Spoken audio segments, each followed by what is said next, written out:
Hey guys, what's up? SAgeek here, and today is a fun one. I posed a poll in several of the Facebook groups over the last week or so, and I've asked, what does South Africa want for Pokemon GO in 2017? And we've got some interesting results, and I'm going to go through the top 10 and explain why they are feasible, why they are easy, why they might not be the quickest things to implement technically wise. So without further ado, let's get into the top 10 list. So I'm going to run through the list first, and then I'm going to go from 10 to 6 really quickly, and then I'm going to focus on 5 to 1. So with 5 votes, number 10 is Mega Evolutions. With 16 votes, we have Pokestop submissions. With 21 votes, we have Pokestop drop rates. With 38, we have Double XP and Double Stardust again. In 6th place, with 68 votes, we have the speed cap removal.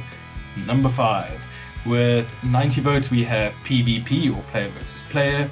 Tied for 3rd place, we have Legendary Events and Gen 2 in the first half of 2017, Gen 3 in the latter half of 2017. Number 2, with 184 votes, we want an African region exclusive. Yes, we do. And number 1, with 199 votes, we want trading. But let's get into the list. At number 10, we have Mega Evolutions.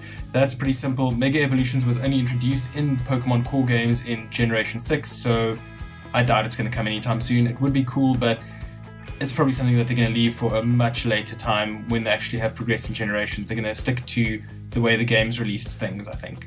Number 9, Pokestop submissions. This is a great idea, but to be honest, Niantic is still dealing with probably about 3 years worth of Ingress submissions, so this is not going to happen anytime soon, I think. Unfortunately, they still have to probably hire a full team to go through the Ingress things and then to Pokemon. It also has a potential for abuse that people are just going to spam it to get Pokestops. Number 8, Pokestop drop rates. This is pretty easy. We've seen them increase it in the past before, so this is just something we hope they do. It is something they can do very easily. Number 7, Double XP and Double Stardust. So this was originally the event-based bonus, and while this was excellent and awesome for us, the overuse of this will kind of lose people playing outside of events. People will only log in to play during the events, and they want people playing daily. So at the moment, they've tried to keep each event unique and not try and learn from the previous events concept, but I don't think that they will do a lot of Double XP, Double Stardust. It's going to be, they want to keep the events fresh, so you won't know what's coming until it comes. I really hope they do it again, but I hope they don't overdo it either, because then normal gameplay will actually really suck. You get used to it and then normal gameplay sucks. Number 6, the speed cap removal. Now, sorry to say, there is no chance of this happening. Recently, Apple was sued because some idiot was driving using a iPhone to FaceTime and a little girl died in the car accident. So, specifically because of this lawsuit, Apple getting sued because some idiot was not using the iPad or the iPhone in the proper way, this is what scares Niantic, because where Apple with FaceTime you don't specifically need to travel to use the app, Pokemon GO sort of encourages traveling, so that makes them open to an even bigger lawsuit, and they don't want to get sued. So by enforcing the speed cap, it is technically you are signing a liability waiver, and it makes them harder to get sued. So sorry to say, speed caps are here to stay. Number 5, now we get into the in detail ones. Player versus player. While this was an advertised feature in the original trailer, it is extremely difficult to implement this server-wise. And because of the strain the server is going to get, it will probably be a 1v1 system first, so it's only going to be a one-on-one Pokemon system. The CP will also most likely be evened out, similar to training up stronger gyms, just to make it fair. The big thing is, how are they going to make this? Are they going to introduce new areas called something like a battleground or something like that?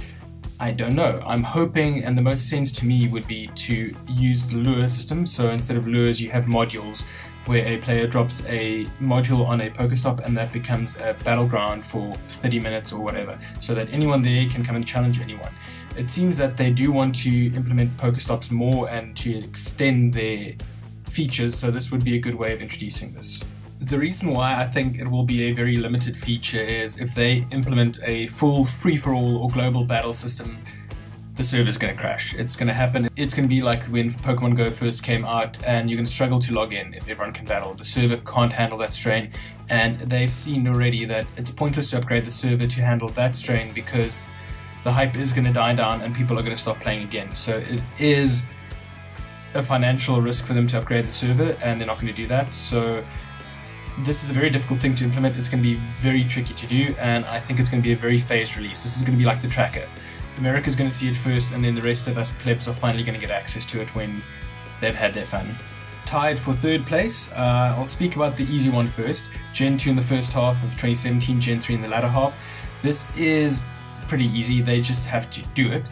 The tiered system is great for attracting casual players. Oh look, there's 10 new Pokemon, I'll take my phone out and play again for a week. It's great for casual players, but the true players are getting really irritated by it. No one who still plays this game properly likes it. If you check all the YouTube channels, all the vloggers, they really hate this. Give us Gen 2 in its entirety and we'll be happy. For the first 6 months when Pokemon GO came out, they had Gen 1. Second 6 months, Gen 2, and then at the end of this 6-month period, when the next 6 months start, Gen 3. That's going to get people excited, that's going to get people coming in. Gen 2 adds Gen 2 adds 100 Pokemon into the mix, and Gen 3 adds 135, so it is a good tiered system for them still to use, but don't filter that on anymore. Just give us the full chunk and let us be happy. Okay, and the legendary event. This is something that should definitely be done. It's something that they hyped in the trailer. I was actually expecting one for Christmas, but it's going to be a very difficult one to implement. Why, do you ask? Because if everyone gets a legendary Pokemon in the game, it decreases its worth. Mewtwo and Mew is not going to be as rare if every 10 million people playing the game, or how many people are playing it, have it. If you see it in every single gym, it decreases the excitement for it. So it's something where they're going to have to really restrict who gets it. Now, if they make it a location-specific thing, and let's say America gets a legendary, the rest of the world will be angry. If Europe gets it, the rest of the world will be angry, and so it goes. So making it a location-specific thing is going to peeve off a lot of players.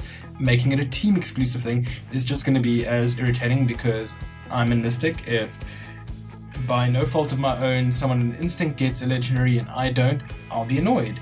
So this is one of the things they have to tread really carefully with, and I think that's why it hasn't come out. Can you imagine if they introduce a legendary and it's just in the wild and you have to catch it and it's the only one you can catch, you throw a Pokeball, it flees. There's so much around this topic that I think they're just sort of avoiding talking about it just so that they don't have to worry about the fallout, because it will be immense. They will lose a lot of player base if they don't handle this properly. Number 2, the African region exclusive. Okay, this is the one we want. This is super easy to do. If we look at previous region exclusives, they are all representative of their regions. But before we get into that, another thing that someone pointed out to me is they are all single level Pokemon. Mr. Mime not included because it does get a baby form in Gen 3, but for the most part, Mr. Mime doesn't evolve, Kangaskhan doesn't evolve, Farfetch'd doesn't evolve, Tauros doesn't evolve. So the region exclusives are single level Pokemon, so it doesn't screw you over with your Pokedex. If, for example, Rhyhorn was a region exclusive for South Africa, you wouldn't be able to get Rhydon, and that's 2 Pokemon that technically become region exclusive. So people are going to hate that. If we look at the current region exclusives, Mr. Mime is obviously a mime, and sort of when you see them, the first thing you think is French. That and baguettes and white flags. But Mr. Mime, a mime represents France, and France is part of Europe, so the whole Europe gets it. Tauros is a steer/bull, which is a very cowboy wild west thing, so America got that. Kangaskhan is a kangaroo, which is one of the most quintessential Australian things. I know there's Komala, which is a koala Pokemon in Gen 7, but that's still very much down the line, so we don't have to worry about that. That'll probably also be an Australian region exclusive, so expect region exclusives for a while. And then Farfetch'd. Now, a lot of people probably wonder, why is Farfetch'd a Japanese exclusive? What does a duck have to do with Japan? It's actually interesting. Farfetch'd's name comes from his Japanese name comes from a Japanese proverb that literally translates to "a duck comes bringing green onions," which is it means that something is surprising but convenient to you at the same time. So its name comes from the Japanese proverb. I think it's literally the 2 Japanese words for duck and onion. So that's why he became the Japanese exclusive. Be glad they didn't screw us over and make Lapras the Japanese exclusive. Another thing about region exclusives are they are not really iconic Pokemon as a Pokemon to use for gameplay, if that makes any sense. Mr. Mime was never anyone's real go-to Pokemon in their squad. Tauros neither, Kangaskhan as well, Farfetch'd. 3 of the 4 of them are normal type Pokemon, so they're really not ones that you really want to use for battling. The Pokemon that I recommend as a African region exclusive, and I think the one that makes the most sense, is Girafarig. It is a dual normal psychic type, so it's kind of like Mr. Mime, but the reason I recommend it is half giraffe, half okapi, which the okapi is an animal that is native to the DRC, Democratic Republic of Congo, which is obviously in Central Africa. It's part of Africa for any Americans who might be confused. And the giraffe itself is one of the most iconic African animals. If you think about Africa, you think about lions, hippos, elephants, giraffes. And then the confused people think about tigers and I don't know what else. But the giraffe is a symbol of Africa, but this is a Pokemon that screams Africa. And again, it fits in with the fact that it doesn't evolve into anything, and it's generally not someone's ideal Pokemon to use in their squad. So this is one we want. Niantic, if you're listening, give us Giraffe Egg. It's all we ask. And maybe Pokestops. And legendaries. And a lot of other things, but give us this one. And finally, number one, what South Africa wants the most is trading. And this is one I fear above all. Why? This is the pink elephant, and it should be approached with the most caution, or it will become the white elephant. Why do I say that? Because this is open to so many different forms of cheating depending on how they implement it. For example, if they implement a system that if you trade Pokemon, and you trade a Pokemon with an IV of 84% and the other person's trading an IV of 12%, the IV swap. This is confusing, but I hope I make sense. So let's say I trade a 100% IV Pidgey for a 12% IV Lapras. I get a 100% IV Lapras and the other person gets a 12% IV Pidgey. It's going to introduce a lot of cheating in the form that people are going to keep really crappy Pokemon with good IVs so that they can increase the IVs of their good crappy Pokemon. And if this is not controlled, you're going to see the gyms full of 100% IV Laprases, full of 100% IV Dragonites. It's going to become a complete nightmare. Spoofers are going to ruin the game because they're going to start selling these things, and it's just going to be very, very bad for the true players. The other option is that whatever you trade, the IVs have to be in a similar range. So if you're on Team Mystic, if my Pokemon's a Wonder and the person I'm trading with's Pokemon is the equivalent of Valor's Wonder or whatever, then the trade can be allowed. That's sort of how it goes. So how Pokemon core games have been trading since the GTS has been released, the global trading system. You put forward a Pokemon of a certain level and you request a Pokemon of a certain level. Now, because we don't know the levels of these Pokemon in the game without using third-party tools, the easiest way would be to say candy.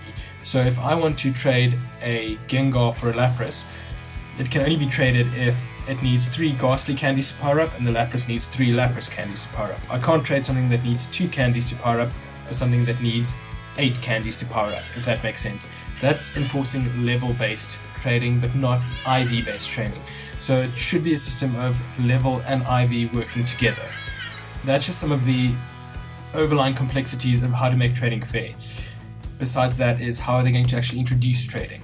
Now, this is something that, again, ties into the Pokestop option where you could probably have a module that turns a Pokestop into a trading post for half an hour, and anyone who comes there can trade. This does create a risk, though, because people might be lured, no pun intended, to a dangerous area for trades, and they could get mugged. This is what happened early on when the game was out, with people using lures in dark, dodgy areas and people not using common sense and going to those lured areas and getting mugged. But this is, again, a lawsuit that Niantic do not want on them. So while it is a possibility to use Pokestops, it might be a dangerous thing as well. Also, if they do use the Pokestop trading method, it still keeps region exclusivity rarity pretty high, and that you can only trade with someone in the area who has gone to that country, and it's not global trading across regions. Team-based trading is also not a good idea because I think it just encourages mean-spiritedness. The Pokemon games have always been about overcoming differences and working together, and trading should be between all players, but still heavily restricted in my opinion. Okay guys, that was it. This is what South Africa wants for Pokemon GO in 2017. If we get it, I can't say this is what we want, this is what we're hoping for. If I have missed anything, or if you have an idea of how this can be implemented, leave a comment. I'd be interested to hear what you guys think. But for now, I'm a South African Geek, signing off.